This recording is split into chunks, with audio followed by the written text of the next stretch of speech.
Listo. ¿Pueden ver la pantalla? Sí, sí se ve. Bien. Bueno, en primer lugar, agradezco a los chicos que están presentes. Ya como les dije en el primer día de clase, que no es obligatorio estar en las teorías porque esta materia es asincrónica, es decir, que ustedes la pueden luego desgrabarla y verla a través de la plataforma. Lo que vamos a ver hoy es la primera unidad, que es sobre, que habla todo lo referido a la higiene. Ahora no sé por qué se ve así todo corrido. A ver, ¿a qué se debe? No sé. Rarísimo. Bueno, ¿qué es lo que se ve? ¿Qué es lo que vamos a ver? La importancia que tiene el lavado de manos. ¿Por qué se realiza el lavado de manos? ¿A qué se debe? ¿Por qué es tan importante hoy en día que dicen por el tema del COVID-19 lavarse las manos? ¿Sí? Vamos a ver el procedimiento, la fundamentación, no es únicamente decir me mojo con agua potable y listo, ya tengo las manos limpias, no, lleva un proceso, porque acuérdense que nosotros siempre estamos mutando, ya sea el pelo, en nuestra piel, y generalmente las manos son los primeros contaminantes que el ser humano tiene hacia la otra persona, ¿sí? Es decir, que si nosotros no nos lavamos las manos correctamente, podemos contaminar a pesar que estemos sanos, ¿sí? Pero podemos ser portadores de alguna contaminación, de alguna enfermedad, ¿sí? Entonces, como les decía, que todas las personas tienen derecho a esperar que los alimentos que comemos sean inocuos y aptos para el consumo. Y este derecho se debe también a la higiene que debe tener en todo su aspecto el ser humano.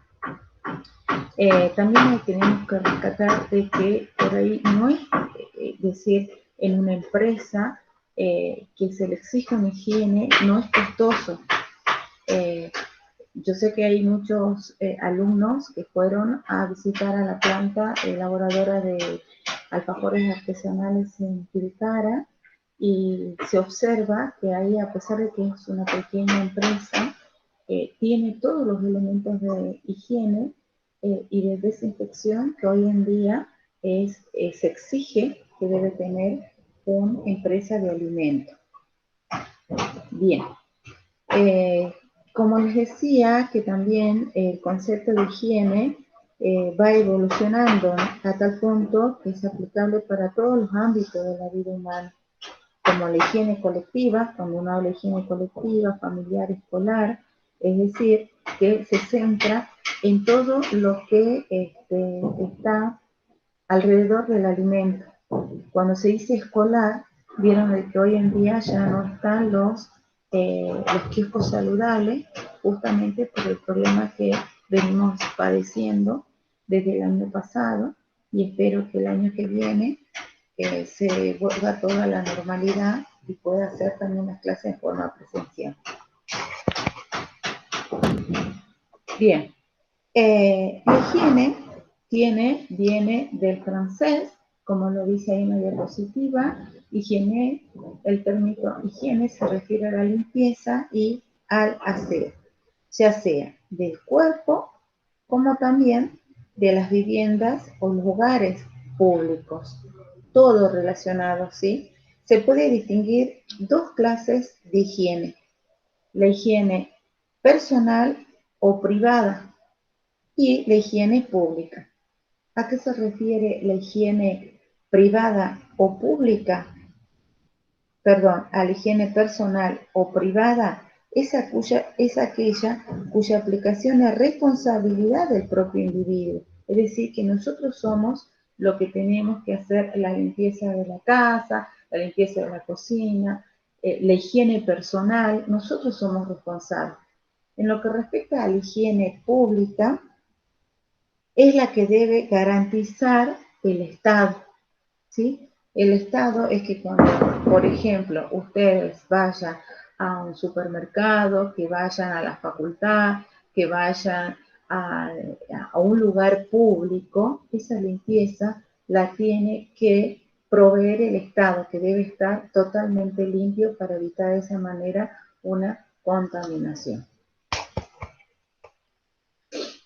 También, como lo dice en la diapositiva, la higiene está vinculada a la rama de la medicina, que se dedica a la conservación de la salud y la prevención de las enfermedades. En este caso, el concepto incluye los conocimientos y técnicas que deben ser aplicados para controlar los factores que puedan tener efectos nocivos para la salud. Y según la FAO, la higiene son todas las condiciones y medidas necesarias para asegurar la inocuidad y la aptitud de los alimentos en todas sus fases de la cadena alimentaria, ¿sí?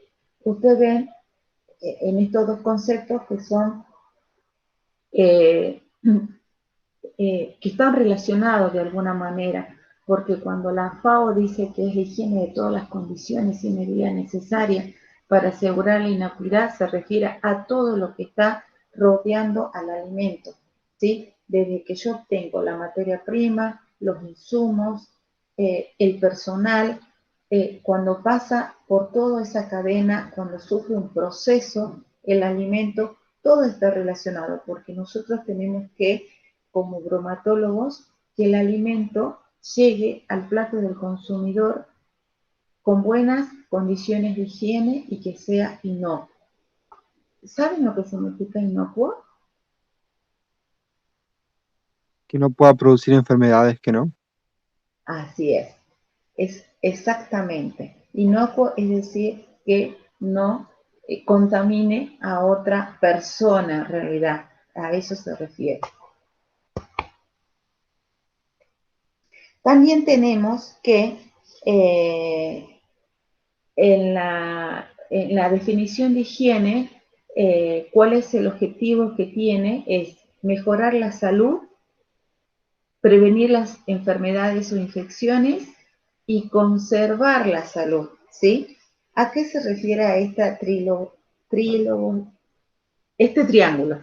¿Sí? Para no complicarme la palabra, quería decir trigología. Significa que la salud siempre, la higiene, si nosotros tenemos una buena higiene, ¿sí?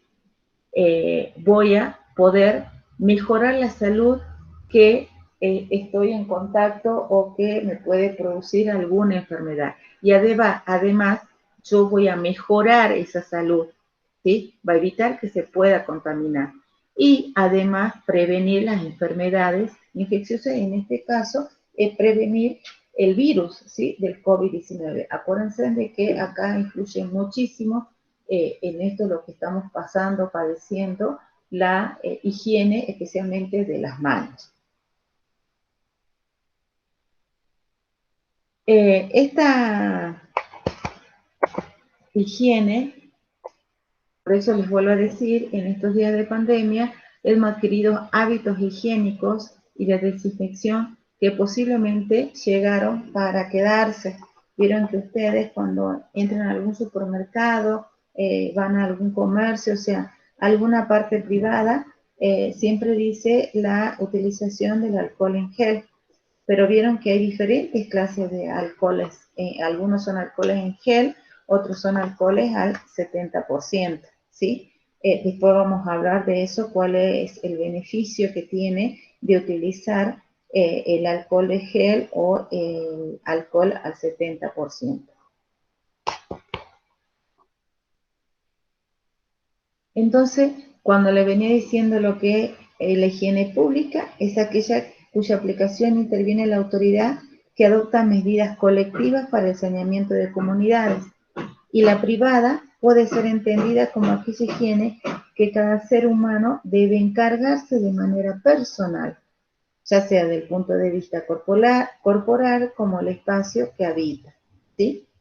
El ámbito de aplicación que se aplica en general a la higiene, tenemos que la industria alimentaria debe aplicar las prácticas de higiene a fin de.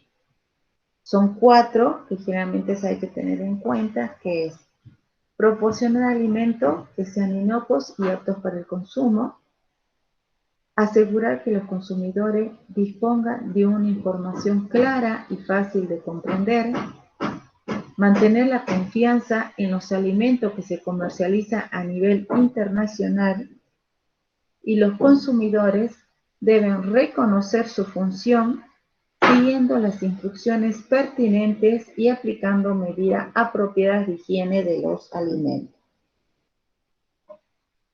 Entonces ya vimos lo que era la higiene, o sea, únicamente el significado de higiene. Ahora si decimos higiene alimentaria, ¿qué es la higiene alimentaria? Según la Organización Mundial de la Salud, define la higiene alimentaria como conjunto de condiciones y medidas que deben estar presentes en todas las etapas de producción, almacenamiento, transformación, transporte, conservación y cocinado doméstico para los alimentos, para garantizar la salubridad de los mismos, ¿sí? O sea, fíjense en la diferencia. La higiene era únicamente que se dividía en higiene pública y privada, y además es la limpieza, la desinfección, si le quiere llamar, de todo lo que los rodea. Y en este caso es un conjunto de condiciones y medidas de higiene alimentaria, ¿sí? Entonces eso es lo que ustedes tienen que hacer esa diferencia. Acuérdense, la higiene se hace referencia a la limpieza y el aseo. La higiene alimentaria es el conjunto de las condiciones y medidas que deben estar presentes en todas las etapas de producción, almacenamiento, transformación, transporte, conservación y cocinado doméstico para los alimentos, para garantizar la salubridad de los mismos.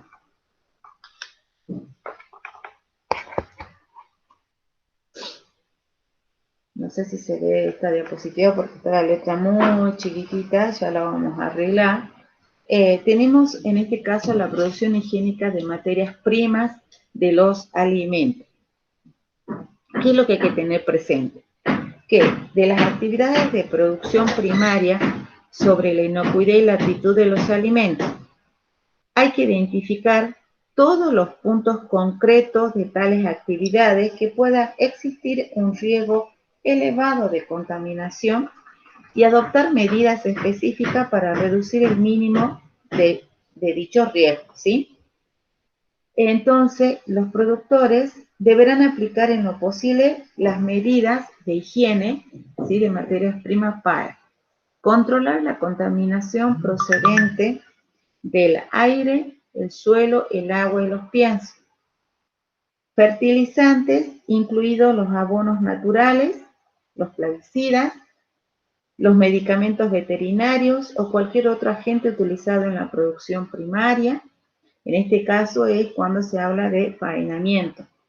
Controlar el estado de salud de animales y plantas de manera que no origen ninguna amenaza para la salud humana por medio de consumo de alimentos. Proteger las materias primas alimentarias de contaminación fecal y de otra índole que podría haber una contaminación, ¿sí? Es decir, que en la producción primaria se refiere a todo lo que es, en el caso del faenamiento de carne, del animal en pie, que llegue en buenas condiciones, que debe estar controlado sanitariamente, que debe tener todo lo que exige el SENASA. En el caso de la producción de hortalizas, de vegetales, deben tener también un control sanitario de vegetales, es decir, llevar un registro qué pesticida, plaguicida, fertilizante le están agregando, en qué cantidad, la concentración, porque así eso a nosotros nos va a garantizar que la materia prima que llegue al establecimiento para ser procesada o no únicamente procesada, seguramente que se la consume inmediatamente, o sea, nos lleva un proceso de elaboración, debe cumplir con ciertas características para que este alimento no sea un contaminante en todo el proceso. También hay que tener en cuenta el cuidado de los desechos, ¿sí? Y cómo almacenarlos.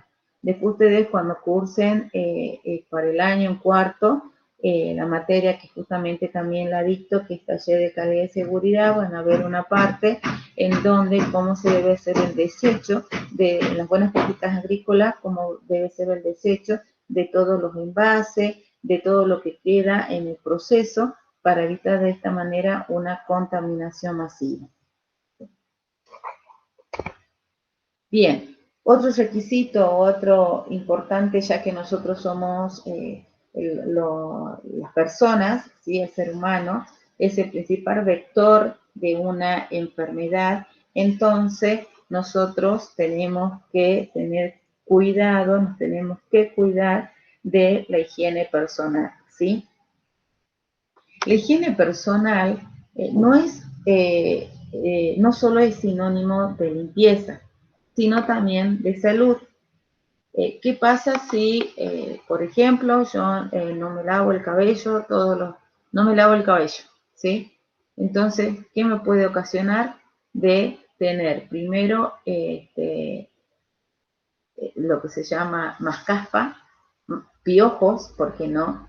Y de esa manera contaminar. Si yo no estoy, por ejemplo, haciéndome el cuidado bucal, también nosotros contaminamos con solo hablar. Es por eso que hoy en día se usa mucho el barbijo, ¿sí? Porque ustedes saben que el COVID-19 se transmite a través de las fosas nasales, de toda la parte de la boca y de las manos, ¿sí? Entonces, ¿qué más? Debería también la práctica de higiene, no es únicamente decir, me baño con agua caliente y listo, y no me pongo shampoo y nada, total, ya me bañé. No, siempre, ¿por qué usamos el shampoo? ¿Por qué usamos la crema enjuague? O sea, y ustedes fíjense que cuando uno hace el aseo, no es que se utiliza el mismo producto para todo en general, ¿sí? Lo que pasa es que cada producto tiene el beneficio y tiene componentes que nos va a beneficiar a nosotros, al cuerpo. Es por eso que tenemos shampoo para el cabello, tenemos jabón tocador para el cuerpo, tenemos jabón líquido para las manos. Entonces hay que ser bien constante en el tema de la higiene personal. Bien, entonces, como le venía diciendo, que la higiene personal es ciertos rituales que hay que hacerse. El bañado diario, la lavado de cabello, la higiene de manos, la higiene de los ojos también. Eso es importante porque se puede ocasionar conjuntivitis y la conjuntivitis es contagiosa, ¿sí? Se le empiezan a hinchar los ojos, entonces generalmente cuando uno sufre de alguna enfermedad y está trabajando, es conveniente de no ir a trabajar y estar en reposo hasta que se pasen, porque se le empiezan a colocar a poner los ojos rojos, hinchados, y uno a veces no sabe qué es lo que le está pasando, y a veces esa conjuntivitis se debe cuando nosotros nos tocamos los ojos con las manos sucias, con la falta de higiene, y eso produce esta contaminación. La higiene bucal, como le venía diciendo, y del vestuario. También la ropa, la vestimenta que utiliza el personal debe estar en buenas condiciones de higiene.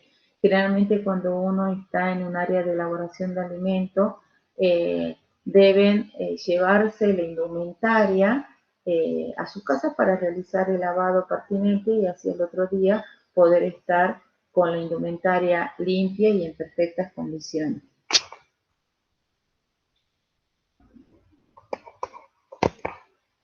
Bien, no sé si ustedes escucharon del porqué del lavado de manos.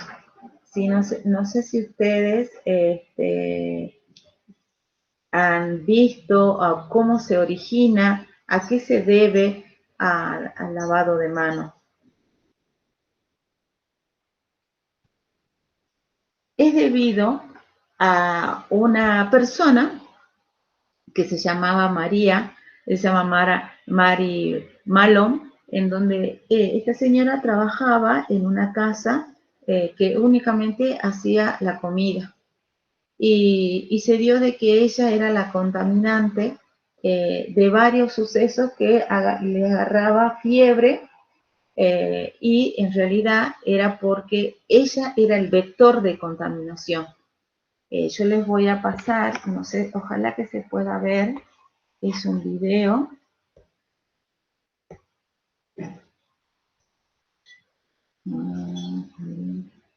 Un ratito.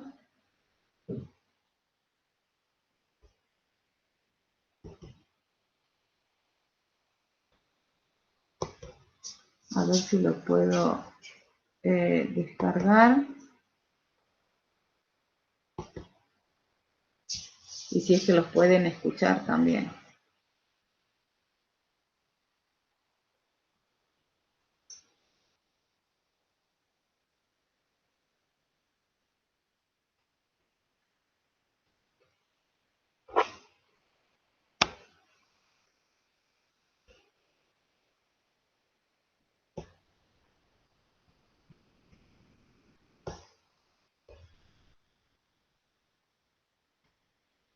¿Lo pueden ver?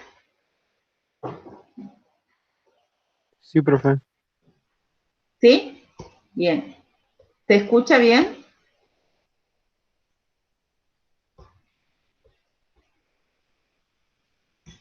¿Se escucha bien? No, no se escucha. A ver, espera. ¿Ahora?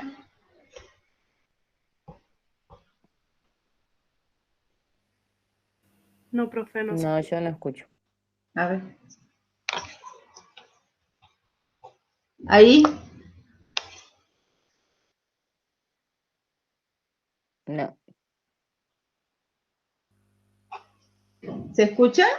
no, no se escucha, no. A ver. Extraño que una familia neoyorquina de veraneo. Ahora Ahí sí. está, ahí se escucha. A ver.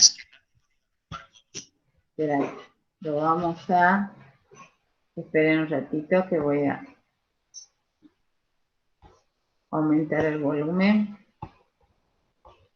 A ver ahora.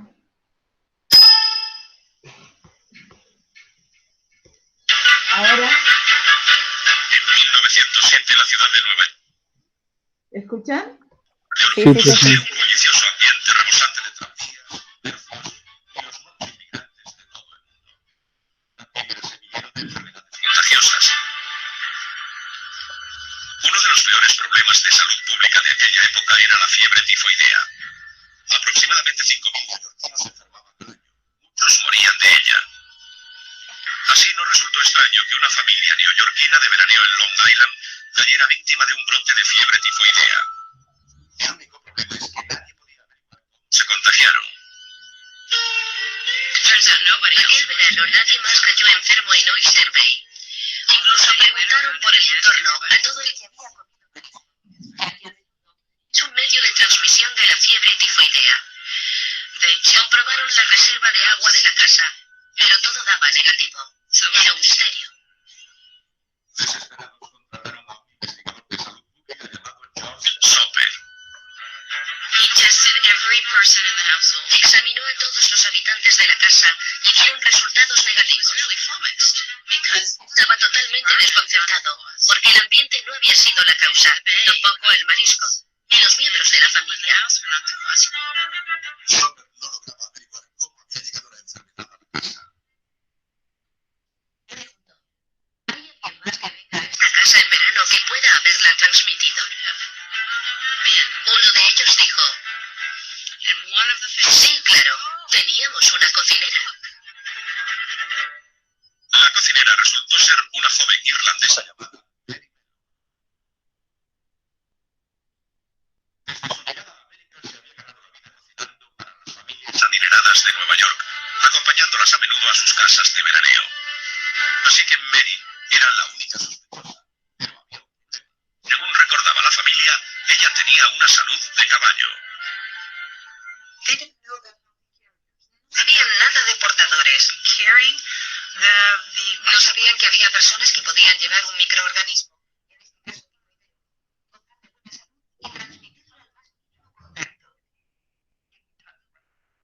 Inmediatamente George Sumner reconoció lo ocurrido. Había leído un artículo en alemán de Robert Koch, escrito en 1902, donde afirmaba que los portadores, aquellas personas que habían superado la fiebre tifoidea, a pesar de estar sanas, podían transmitir la enfermedad. Sommer, habiendo descartado cualquier otra posible fuente de contagio, decidió que se trataba de un portador. Dedujo que si alguien, especialmente una cocinera, podía parecer saludable, estar completamente sana y aún así transmitir la fiebre tifoidea a otros, suponía una seria amenaza. Se dirigió a la agencia de empleo a través de la cual la familia Warren había contratado a Mary. E intentó averiguar cuáles habían sido todos sus trabajos anteriores. Había cocinado para 7 u 8 familias antes de los Warren. Y en todas ellas hubo brotes de fiebre tifoidea. Soper localizó a Mary en una casa de Manhattan. Fue, llamó a la puerta y pidió hablar con la cocinera. Le dijo, creo que está usted causando la fiebre tifoidea en todas partes donde ha cocinado, haciendo que la gente enferme. En muchos casos, me gustaría tomar muestras de su sangre, orina y heces. Ella pensó que aquel hombre estaba completamente loco. Ella no podía creer que estuviese enferma y que representase un peligro para otras personas. La mayoría de los científicos y médicos de aquella época, que no habían leído el artículo de Koch, también habrían pensado que estaba loco. ¿Cómo era posible? Había que estar dispuesto a creer en ciertas pruebas de laboratorio. El estadounidense medio no lo estaba. Lo echó de la casa amenazándole con un tenedor. No quería saber nada de aquello.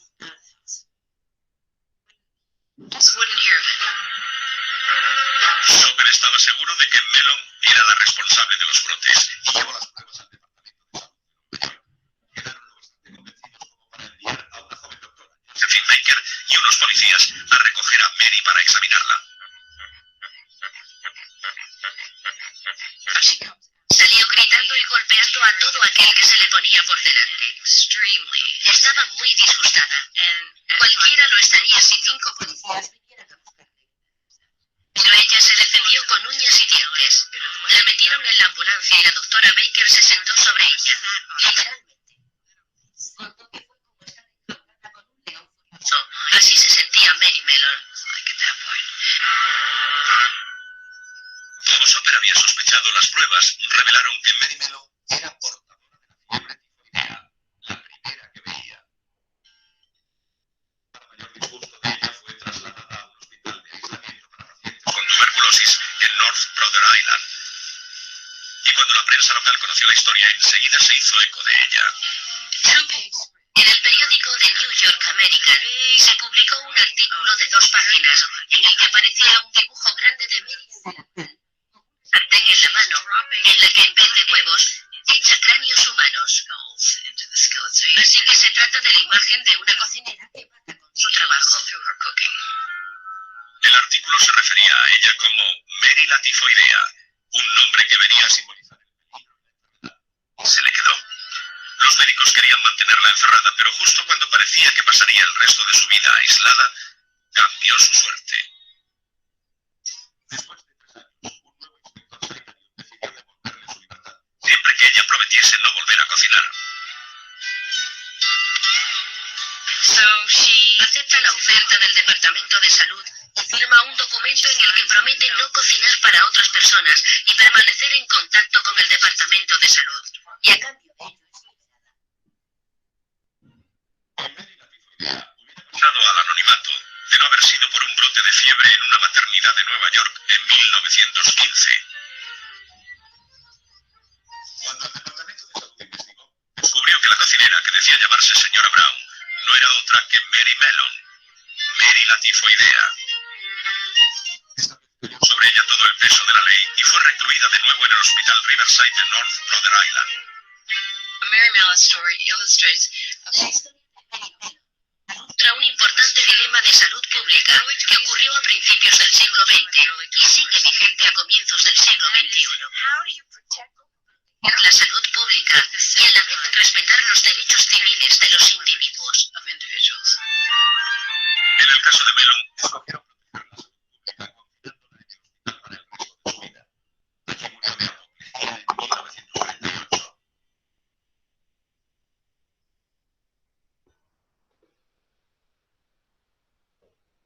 ¿Se durmieron?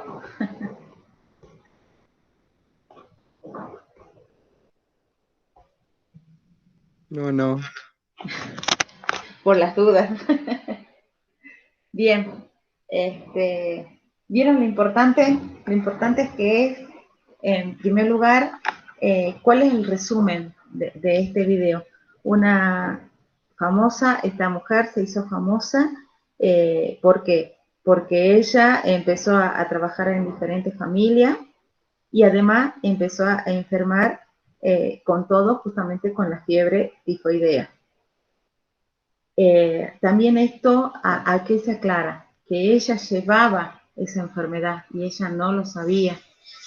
Y lo único que se hizo fue que ella firme un contrato, ¿sí? De que no tenía que trabajar en la cocina. Ella lo firmó y ¿qué es lo que hizo? Ella no le dio importancia y siguió trabajando.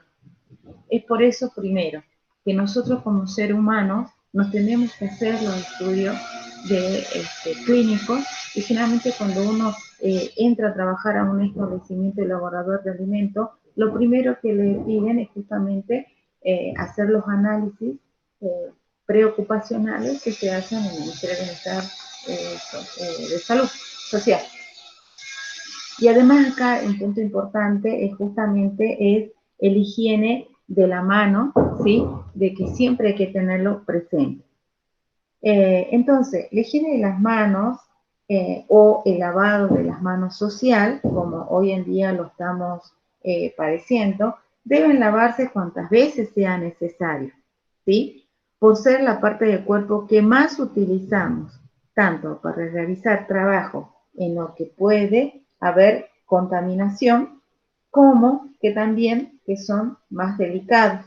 Es por esa razón que lavarse las manos, sobre todo cuando uno llega de la calle, antes de iniciar la comida, ¿sí? O para manipular un alimento, no necesariamente yo tengo que volver de la calle, ponerme con el gel y listo, no. Llegar directamente al baño y lavarse las manos con agua y jabón.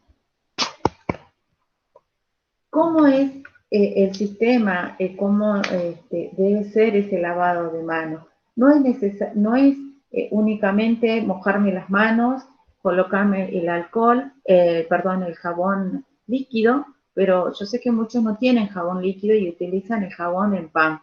Lo ideal, lo principal en la elaboración de alimentos y también en tener en nuestras casas es el jabón líquido, porque el jabón líquido lo que hace es no estar únicamente la proporción o la concentración justa para el lavado, y no voy a contaminar al resto de la persona que también utilice ese jabón líquido. No es lo mismo que el jabón en pan, que generalmente uno se lava las manos, pero ya está dejando esa suciedad en el jabón en pan. Por eso el jabón en pan más necesariamente se utiliza en la limpieza del cuerpo cuando uno se está bañando. Ustedes por internet, por las redes sociales van a encontrar un montón de diapositivas, un montón de gráficas de cómo es el lavado de manos, y generalmente la que más se utiliza es de la Organización Mundial de la Salud, que son 11 pasos que hay que cumplir, y que también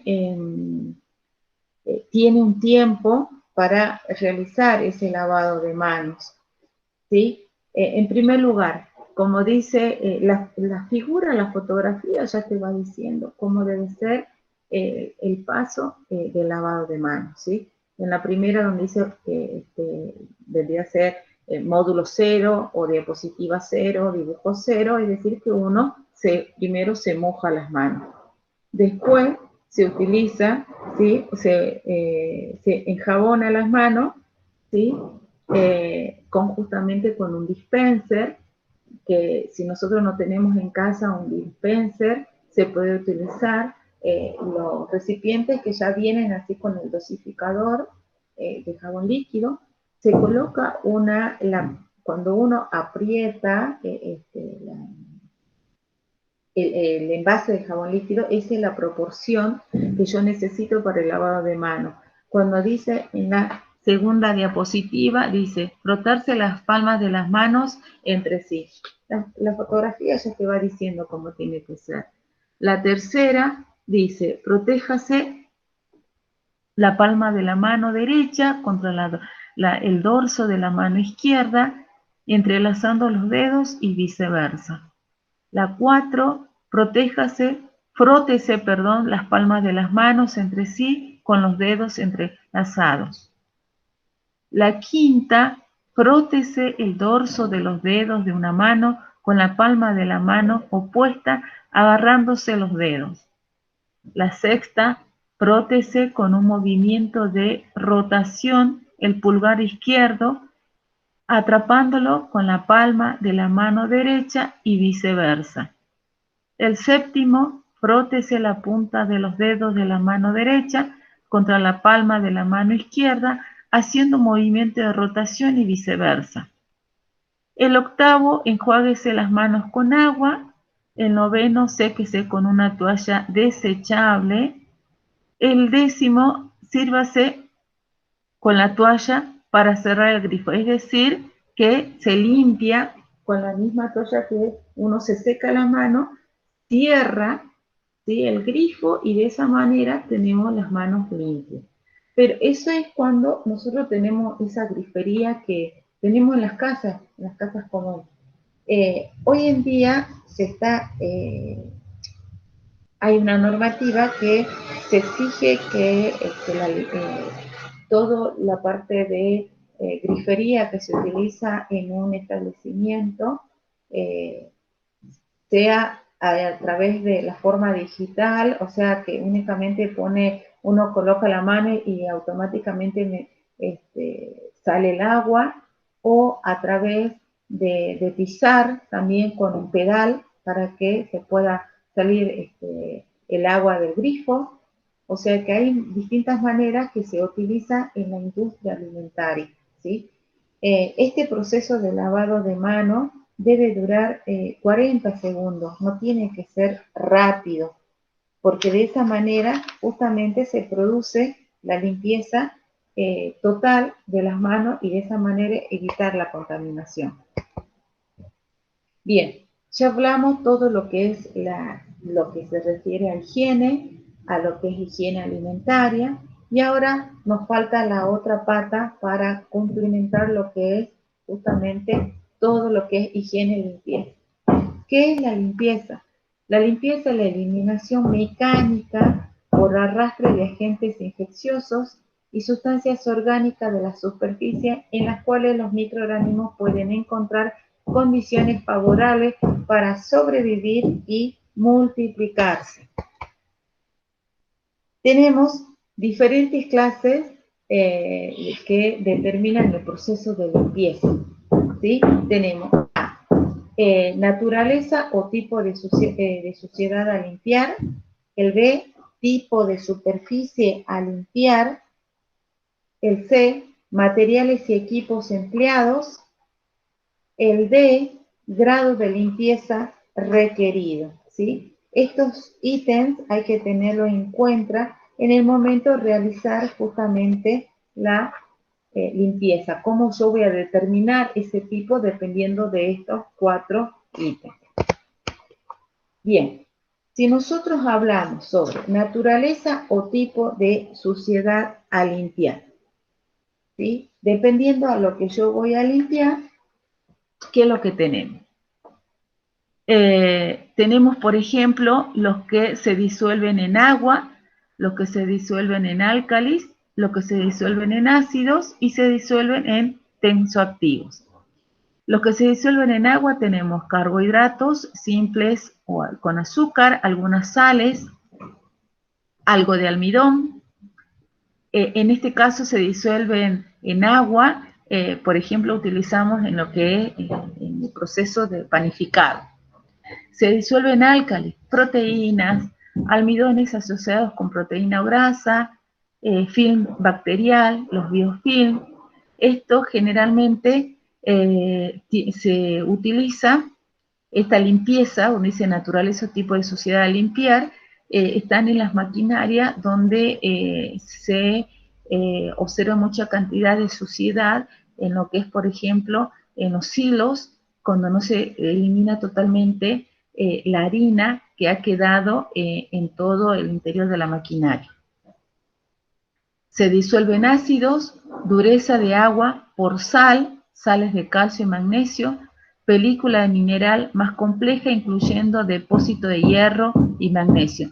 Esto generalmente no ocurre en lo que es el alimento, ¿sí? En las empresas alimentarias generalmente siempre tenemos el que se disuelve en agua y se disuelve en álcalis. Se disuelven en tensoactivos, grasas y aceite, muchos residuos de alimento, suciedad inerte como arena, arcilla o metales finos y algunos biofilm. También se disuelven en tensoactivos. Estos también se utilizan en el proceso, en las fábricas de alimentos. Tipos, o sea, nosotros tenemos que ver cuál es la suciedad a limpiar, el tipo de la superficie a limpiar, que eso tenemos que tener presente, que tenemos que, algunos pueden ser de madera, que hoy en día no se puede utilizar, ¿sí? En elaboración de alimentos. También tenemos lo que es los aceros inoxidables, ¿por qué no también los recipientes plásticos? Entonces nosotros tenemos que empezar ya a definir qué se va a limpiar, cuál es la superficie a limpiar, para que de esa manera después nosotros se pueda realizar una planificación de la limpieza, que no va a ser la misma porque va a depender lo que uno está limpiando y con qué suciedad nos estamos encontrando. Lo mismo que los materiales y equipos empleados, eso también, de acuerdo a lo que vimos, ya sea la superficie o la suciedad, qué elementos vamos a utilizar. Generalmente lo que no está permitido utilizar es las esponjas de acero. ¿Por qué creen ustedes que las esponjas de acero no se pueden utilizar? ¿Porque son costosas? Por la viruta que liberan mientras se hace una fricción. ¿Puede ser? Exactamente. ¿Y qué contaminación podemos tener si es que quedan esas virutas? Una contaminación física. Perfecto. También el tema del, no sé si ustedes vieron, de las esponjas. La esponja no es que sean eternas, las esponjas no es que directamente las voy a desechar cuando ya se están desarmando. No, las esponjas tienen un periodo de actitud, generalmente duran 3 meses, ¿sí? Uno a veces los hace durar mucho más por la parte económica, pero lo que pasa es que pasando los 3 meses ya no tiene ese efecto de la limpieza, porque se le va también saliendo todo lo que es la esponja en sí, y en vez de limpiar, va a seguir quedando todo con suciedad. Los mismos los paños, esos paños amarillos, que a veces uno los lava y después lo coloca con un desinfectante que es la lavandina. Eso también no son eternos, ¿sí? Algunos los usan justamente para, después de lavar los utensilios, los dejan, por ejemplo, en las tazas, boca abajo, y cuando uno después está seca la taza y va a probar, se da cuenta que tiene ese olor que ha tomado del paño amarillo. Yo le digo amarillo porque que generalmente está en la venta, pero hay de otros colores. Entonces eso también, no son eternos los productos que uno utiliza para la limpieza. Respecto también el grado de limpieza requerido, entonces esto va a depender cuántas veces yo tengo que limpiar una determinada superficie, ¿sí? Como le dije anteriormente, esto va a depender de la primera, que es el grado de suciedad, el lugar que voy a limpiar y el artículo de limpieza que voy a utilizar. Bien, uno de los elementos que se utiliza para la, aparte, o sea que nosotros utilizamos es el detergente, ¿sí? Que es una sustancia química de origen sintético que facilita la limpieza. Nosotros vamos a necesitar ese detergente, pero este detergente tiene las propiedades que depende de lo que uno va a limpiar. No sé si ustedes esto ya lo vieron, seguro que en química, cuando cursaron química, puede ser que lo hayan visto, el poder que tiene el detergente. En realidad el poder que tiene es de la emulsificación, que es la propiedad que permite eliminar la suciedad que se logró humectar. Es decir, que se refiere al tipo de suciedad, como la grasa, que emulsifica y logra unir el agua con la grasa por la fuerte atracción que los detergentes tienen hacia las dos sustancias, permitiendo así el arrastre de la suciedad, lo que no podría lograr con el agua, ¿sí? Únicamente utilizando el agua. No sé si ustedes, bueno, en esta fotografía, ahí lo están viendo, que en esta parte tenemos, a ver si lo, ahí está, tenemos la cabeza hidrofílica y la cola hidrofóbica, en donde tenemos la suciedad, y cuando el detergente, esa emulsión que tiene, que es las moléculas de tensioactivo, son como imanes, ¿sí? Elimina, ¿sí? Va eliminando, y que van haciendo así como rodando, van eliminando esa suciedad, ¿sí? Las moléculas, acá tenemos las moléculas de tensioactivo, y de esa manera yo estoy arrastrando, atraigo, ¿sí? Esa suciedad que tengo, y de esa manera logro que se pueda limpiar la superficie.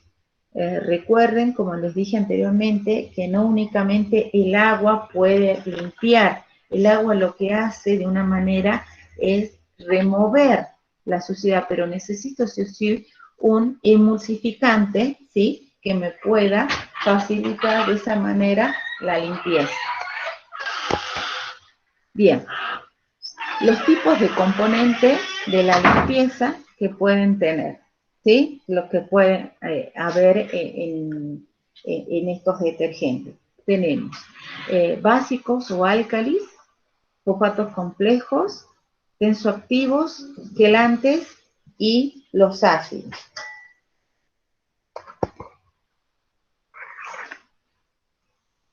Entonces, ¿cuál es la función que tiene estos detergentes? La sanitización es: desinfectantes deben ser convenientes para el fin perseguido. Cuando vamos a elegir el producto de limpieza, debemos comprobar la documentación del producto, ¿sí? Deben tener la autorización para ser comercializados. Deben tener esa sigla que ustedes, cuando vayan a ver un detergente, fíjense en la sigla, que tengan que tener la RNUPD, ¿sí? Esa sigla es que significa que ha sido reconocido, ha sido probado a nivel de que no cause daño, ¿sí? A la salud. Es necesario controlar que su envase no tenga pérdida y exhiba en forma legible la fecha de vencimiento, porque ustedes saben de que todo no es eterno, ¿sí? Tiene su vencimiento.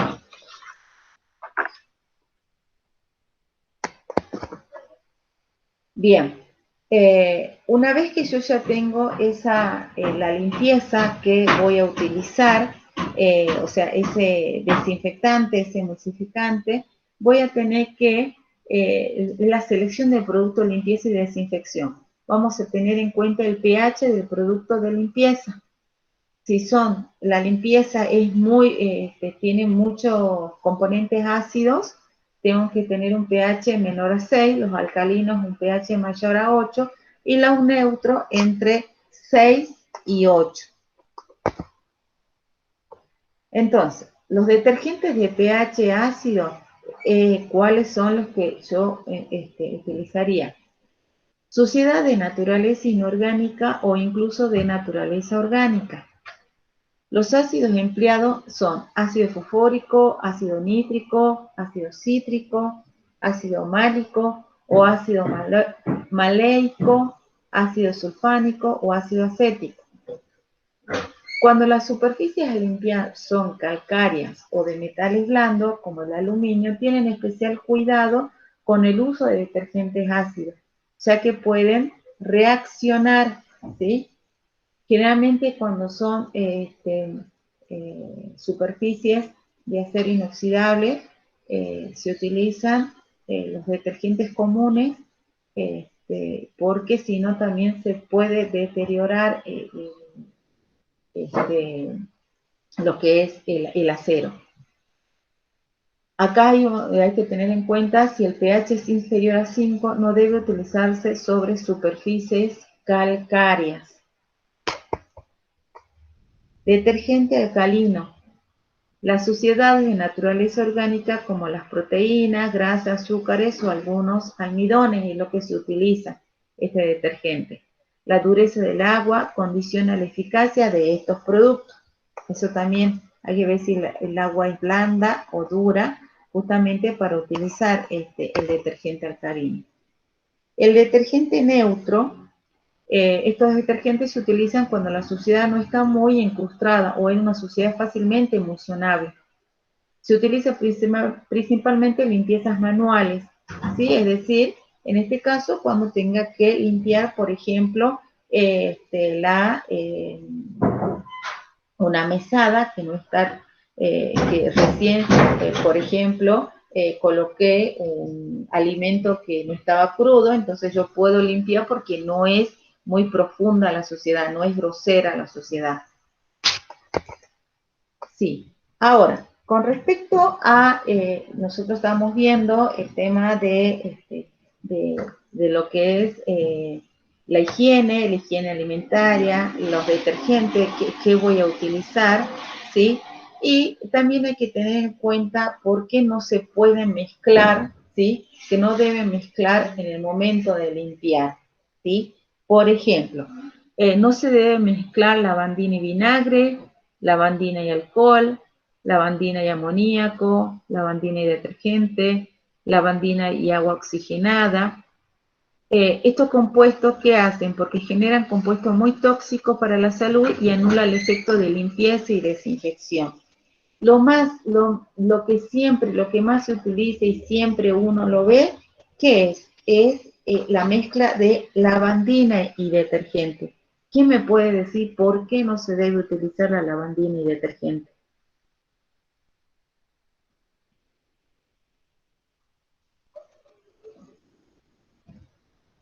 Bien, ¿por qué? ¿Por qué no se puede? Porque justamente, como lo dice ahí, genera compuestos muy tóxicos para la salud, muy tóxico y anula ese efecto. ¿Y cuál es ese agente tóxico, sí? Que genera la liberación del cloro, que a su vez puede ser irritante y cáustico. Por eso a veces cuando uno agrega mucha cantidad de lavandina, empieza a sentirse descompuesto, le duelen los ojos. Porque acuérdense que la lavandina es un hipoclorito de sodio, que es una sal inestable. Entonces, de esa manera justamente es lo que causa ese efecto tóxico que tiene y te ha causado, ¿sí? Problemas en donde la gente inclusive no puede respirar, tiene una inflamación de garganta, una pérdida, disminución de la visión. Aunque uno lo crea, justamente eso es lo que hace cuando se mezcla la lavandina y el detergente. El detergente, que es un sulfato de sodio, entonces al estar en contacto con la lavandina, justamente, ¿sí? Produce ese gas cloro. Es por eso, les vuelvo a repetir, les da ese dolor de cabeza, no pueden ver. Y hace unos 5 o 6 años ha sucedido que un carnicero falleció por el tema de esto de la producción, de la utilización de la lavandina con el detergente.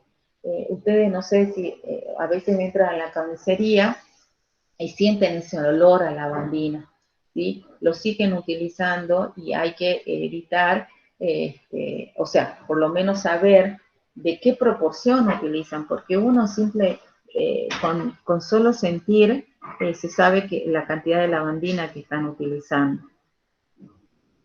Otro punto, por ejemplo, la lavandina y el agua oxigenada. ¿Qué es lo que se forma con esta mezcla? Cloratos o percloratos, ¿sí? Y estos son explosivos. Entonces, por eso es que no hay que utilizar, que por ahí lo pueden hacer. Generalmente, el agua oxigenada se utiliza mucho en los hospitales, y por ahí si no se hace una buena limpieza, primero eliminando el agua oxigenada, por ahí que haya caído en alguna superficie, y recién se hace la limpieza como debe ser, y recién se utiliza la lavandina, si no se produce esta explosión. También en el tema del vinagre y agua oxigenada, ¿qué es lo que pasa? Se produce un ácido que es el peroxiacético, y que es muy corrosivo y peligroso, que también es explosivo. Entonces hay que tener cuidado.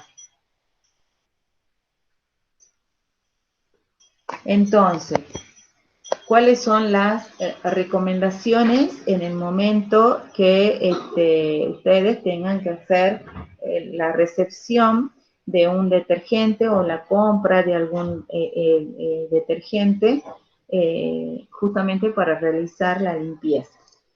Primero, verificar la fecha de vencimiento de los productos de limpieza, usarlos de acuerdo con las instrucciones del fabricante, no diluir y no mezclar productos entre sí, ya que puede inactivarse o generar pores tóxicos. Segundo, el uso de detergente y agua con proceso de fricción es apropiado para la higiene de superficie del hogar. Tercero, cuando el procedimiento de limpieza, lo ideal es usar guante, lavarse las manos luego de terminar la limpieza. Evitar salpicaduras en el rostro, evitar el uso de la formulación en spray, debido a que al aplicar en forma directa sobre una superficie puede no tener acceso a las zonas más contaminadas. Cuarto, para el uso de lavandina se diluye 10 mililitros, que equivalen a 2 cucharadas grandes en 1 litro de agua, en un envase limpio, sin detergente y opaco. Esta mezcla de agua y lavandina, pasada 1 hora, no tiene efecto porque pierde sus características. Eso también, fíjense bien, en los envases de lavandina de cualquier marca, le exige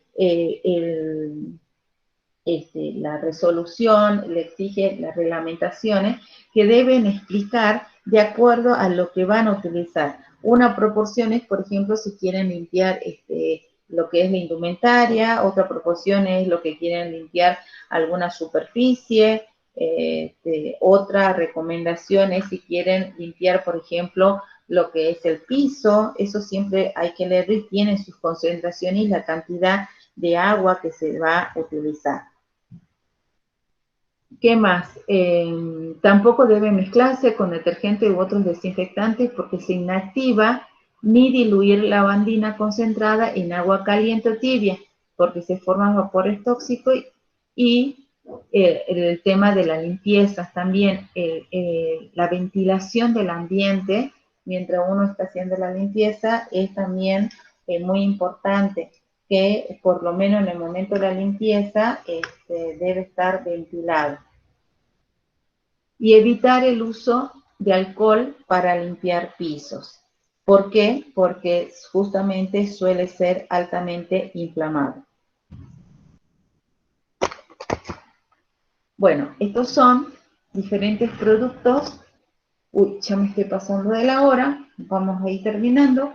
Estos son productos comerciales con agentes activos contra el coronavirus. Ustedes van a encontrar ahí la marca, la denominación y la composición que tienen, donde dice denominación es para qué se utiliza un determinado producto y la composición que tiene, que son varios de diferentes marcas. Generalmente el que uno utiliza, lo veo, es el CIF, que es o el Isofor, ¿sí? Y en este caso, el año pasado, desde la facultad se hizo diferentes flyers, diferentes tipos del tema de la limpieza, cómo limpiar la limpieza, cuando uno vuelve de su casa, cómo limpiar el tema de la desinfección de cuando uno toca, por ejemplo, el celular, las bolsas de residuos, de cómo lavar las patas de los animales cuando van. ¿Se acuerdan que el año pasado fue mucho más que no se podía salir? O sea, la contaminación era mucho más potente. En cambio ahora con el tema de que algunos, o sea, que tienen que estar vacunados, entonces uno de alguna manera está prevenido. Eso no significa que uno puede estar sin el uso del barbijo o de lavarse las manos. Esto es lo que se hizo también desde la Secretaría de Extensión, juntamente con la Secretaría de Ciencia y Técnica, hicieron el tema de cuándo y cómo lavarse las manos, cómo tiene que ser, ¿sí? Cuándo se deben lavar las manos, ¿sí? Para tener todo el tiempo saludable. Por eso dice antes y durante, después de preparar la comida, antes de comer, antes y después de cuidar a alguien en la casa que está enfermo, ¿sí? Antes y después de tratar un corte o herida, después de usar el baño, después de cambiar pañales, limpiar a un niño, después de sonarse la nariz, toser, estornudar, después de tocar un animal, después de manipular alimentos con mascotas, después de tocar la basura. O sea, cuando uno toca cualquier objeto que no sea de la elaboración de alimentos, siempre acuérdense, chicos, lavarse las manos. Este es otro proceso de lavado de manos que se hizo en estos folletitos que lo hicieron desde la Facultad de Ciencias Agrarias, y aquí algunos tips de cómo hacer la limpieza en los baños, cómo se debe limpiar. Y generalmente uno cuando dice utilizar guantes para la limpieza es porque esos detergentes que se utilizan nos pueden dañar a la piel, y es por eso que es conveniente utilizar los guantes de goma. También se vio el tema de cómo utilizar el barbijo, que eso también es importante. Bueno, hoy en día ya uno lo tiene incorporado, del tema del desecho. Si son desechables, hay que desecharlos. Yo veo algunos que los siguen utilizando y te das cuenta porque ya se le va saliendo esos pelitos que tienen en el barbijo. Hay que desecharlos. Y también los que son de los barbijos comunitarios o sociales, los barbijos sociales, cada vez que están por salir o algo, tienen que lavarlos. Se secan enseguida. En el caso también la limpieza en nuestro hogar, cómo tiene que ser. También cómo desinfectar las frutas y verduras, cómo hay distintos pasos. Y importante, esto, aunque ustedes ya lo saben, que el alcohol es muy efectivo, pero hay que utilizarlo diluido al 70%. ¿Quién me puede decir por qué hay que diluirlo al 70% y no utilizarlo directamente como viene de las botellas? Porque el alcohol se evapora muy rápido, entonces si se le agrega la proporción de agua, da la oportunidad de que se le dé el tiempo prudente para que este actúe como un desinfectante. Exactamente. ¿Quién es la que habla, perdón? López, López. Cecilia. Cecilia. Hola, bien Cecilia. Exactamente. Eso es lo que pasa, que a veces también cómo hay que prepararlo, ¿sí? No es únicamente echar el chorro del alcohol y el agua, no. Tiene esa proporción que es del 70%, ¿sí? ¿A qué se refiere del 70%? ¿Quién me puede decir?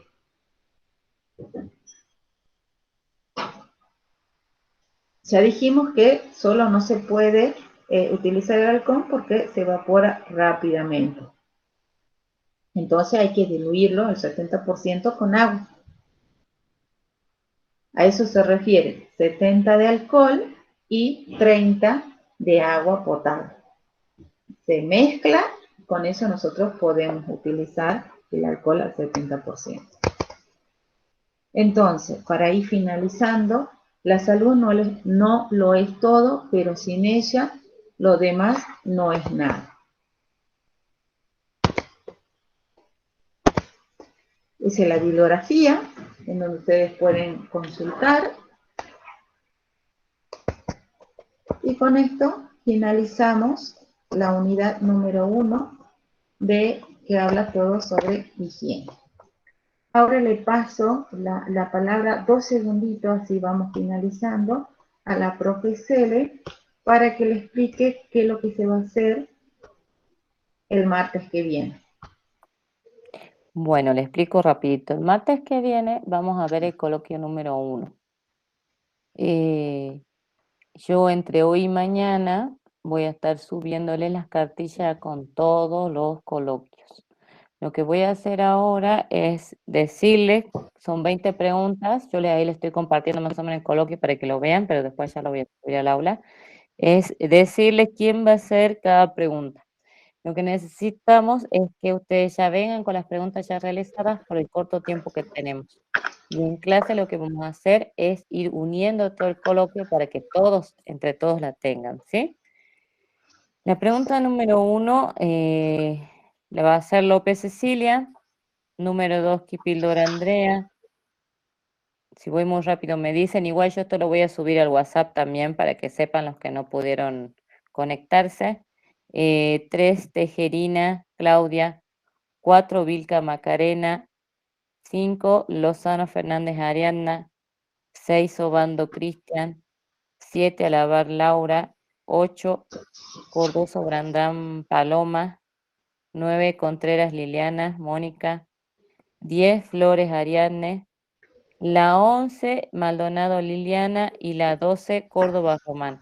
Estas dos preguntas están muy relacionadas aquí, que yo necesitaría, no sé si tienen algún inconveniente, que estas dos personas intenten trabajar un poco juntas, ¿sí?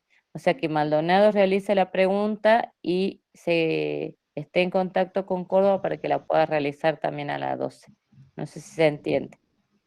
Y de la 13, volvemos a empezar la lista, ¿sí? Que sería López Cecilia, 14, Kipildor Andrea, 15, Tejerina Claudia, 16, Vilca Macarena, 17, Lozano Fernández Ariadna, 18, Obando Cristian, 19, Alabar Laura y 20, Contreras Mónica, perdón. ¿Sí? Yo esto lo voy a subir al WhatsApp para que ustedes ya también lo tengan. Y ustedes ya tengan el martes, perdón, en el coloquio lo tengan desarrollado y se lo puedan expresar o contar a los compañeros, y a su vez van a tener que ver de armar un pequeño Word para subírselo a los chicos, ¿sí? Para que todos tengamos, porque como dijimos, si bien el coloquio no es obligatorio, no es con nota en realidad su desarrollo, pero sí es obligatorio que lo presenten para que todos sus compañeros tengan todas las preguntas. ¿Sí? ¿Se entendió? ¿Alguna duda? ¿Se Sí, profe, durmieron? se entendió. De todas maneras, los alumnos que no están presentes pueden después cuando bajen la grabación, ahí va a estar todo grabado, o sea que no hay inconveniente ni tampoco una excusa para que digan el martes, no sabía que tenía que presentar tal cosa.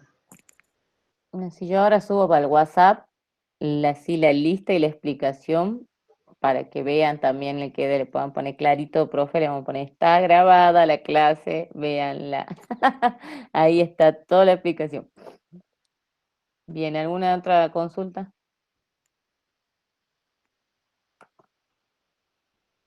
Nada, quedamos así. Profe Ana, Bien. te callo otorga, así que. Así es. Bueno, si no hay más nada, bueno, ya podemos detener la grabación y nos vemos el martes que viene a las 8:30. Acuérdense que cuando yo les dije ayer, el martes, que las teorías no son obligatorias, pero sí los trabajos prácticos y coloquios que estén presentes